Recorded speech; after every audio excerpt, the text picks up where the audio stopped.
আবাসনের দাবিতে চট্টগ্রাম বিশ্ববিদ্যালয়ের প্রশাসনিক ভবনে তালা দিয়ে বিক্ষোভ করছে শিক্ষার্থীরা। অবরুদ্ধ রয়েছেন উপাচার্য ও উপ উপাচার্য। এ নিয়ে আরো জানাতে চট্টগ্রাম থেকে যোগ দিয়েছেন সহকর্মী অনুপম শীল। অনুপম, জানাবেন এই মুহূর্তে ক্যাম্পাসে কি অবস্থা? ভিসি প্রভিসি এখনো অবরুদ্ধ কিনা? আমরা আসলে বেলা 1:30টায় যে কর্মসূচিটি, এখানে একটি মানববন্ধন কর্মসূচি ছিল, এরপরে 2:30টা বাজে যে ভিসি প্রভিসি এবং অর্থাৎ প্রশাসনিক ভবনে তালা দিয়ে কর্মসূচি সেটি শুরু হয় এবং এখনো কিন্তু পরিস্থিতি আগের মতোই আছে। অর্থাৎ এখনো শিক্ষার্থীরা তারা প্রশাসনিক ভবনে যে তালাটি দিয়েছিলেন সেই তালা দিয়েই এখানে তারা প্রশাসনিক ভবনের সামনে অবস্থান নিয়ে বিভিন্ন স্লোগান দিচ্ছেন। আমরা কিছুক্ষণ আগে দেখেছি এখানে প্রক্টর এসেছিলেন, তিনি কথা বলার চেষ্টা করেছিলেন, কিন্তু শিক্ষার্থীরা বলেছেন যে প্রক্টর বা এই ধরনের কোনো আলোচনা তারা এর আগে অনেকবার করেছেন, এরকম হবে না, তাদের সেক্ষেত্রে ভিসিকে এসে কথা বলতে হবে। সেই প্রেক্ষাপটে এখন এখানে আসলে আমরা দেখছি যে পুরো প্রশাসনিক ভবনের যে সমস্ত কর্মকর্তা কর্মচারীরা আছেন তারা আটকা পড়েছেন। পাশাপাশি প্রশাসনিক ভবনে ভিসি প্রভিসি এবং একজন প্রভিসি এবং রেজিস্ট্রার তিনিও আটকা পড়েছেন, এরকম একটি খবর আমরা পেয়েছি। শিক্ষার্থীরা এখানে বিভিন্ন ধরনের স্লোগান দিচ্ছেন। তারা মূলত 5 দফা দাবি এখানে উপস্থাপন করেছেন। তার মধ্যে প্রথমত হচ্ছে তাদের শতভাগ আবাসন নিশ্চিত করতে হবে। দ্বিতীয়ত হচ্ছে আবাসনের ফি হিসাবে যে প্রতি শিক্ষাবর্ষে তাদের কাছ থেকে টাকা নেওয়া হয়, সেই টাকাটি যারা আবাসন ব্যবহার করেন না তাদের কাছ থেকে সেটি নেওয়া যাবে না।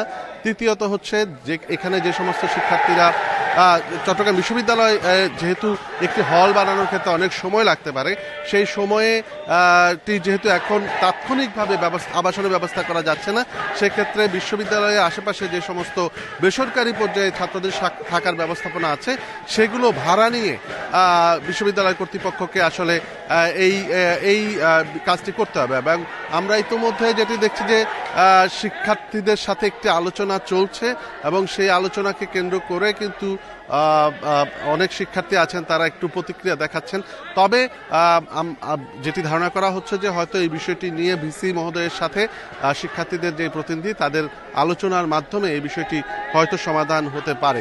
তবে আমরা একটু জানিয়ে রাখি যে চট্টগ্রাম বিশ্ববিদ্যালয় চট্টগ্রাম শহর থেকে বেশ প্রায় 22 কিলোমিটার দূরে অবস্থিত এবং এখানে যে আবাসনের ব্যবস্থা, এই বিশ্ববিদ্যালয়ে 25 থেকে 28 হাজারের মতো শিক্ষার্থী আছেন, কিন্তু আবাসনের ব্যবস্থা সেটি শতকরা হিসাবে 10 ভাগের কাছাকাছি বা 10-11 ভাগের মতো।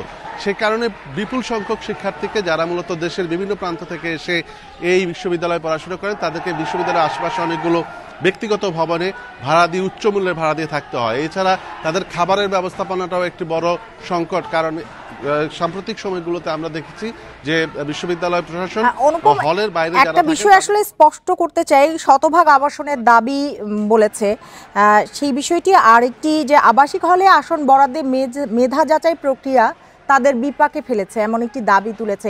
এই বিষয় দুটো একটু ক্লিয়ার করবেন। প্রথমত হচ্ছে যে শিক্ষার্থীদের যে দাবি সেটি হচ্ছে এখানে যে সকল শিক্ষার্থীর আবাসন ব্যবস্থা প্রয়োজন তাদের সবার জন্য এই আবাসন ব্যবস্থা তাদেরকে ব্যবস্থা করতে হবে, এটি তাদের শতভাগ আবাসনের দাবি।